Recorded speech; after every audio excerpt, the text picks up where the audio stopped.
was 20 when I had my daughter, not married. In our culture, you are forced into marriage with that person. I told myself, if I don't stand up for myself now, who will speak out for me? I told my parents that once you take me to that house, I will die. So I was a single mom. My neighbor introduced me to WOZA, Women of Zimbabwe Arise. She said that WOZA teaches people about human rights and also campaigning for social justice. After a few months in the organization, I joined other women in a protest walk to stop the passing of the NGO bill. They were going to close all the international human rights organizations, so we took it to the streets. During that walk, we became one family. All we could do was to bond with each other. The police van just showed up from nowhere. The police were in full riot gear, helmets, tear gas. That was the first time I ever was arrested. We were put into a small cell.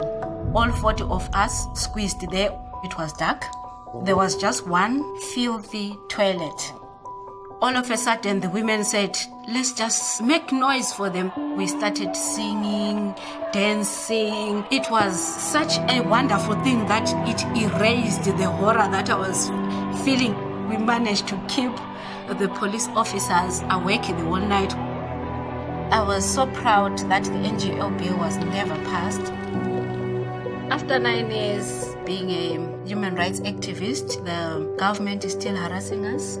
I have been beaten, arrested, intimidated so many times. One time, I was beaten about 9 times, told to count how many strokes. There was this old woman next to me. She was also beaten. I stood up and I just screamed for them to stop. I didn't care whether they would do anything more to me because I had had enough. I started thinking, is it worth it? What if I died? I collect the letters from the people that stand up for us. Support and solidarity brings us hope, and it drives the authorities to step back. I will continue with the struggle until I see a change in Zimbabwe. Eventually, at the end, we might be able to enjoy our human rights like human beings.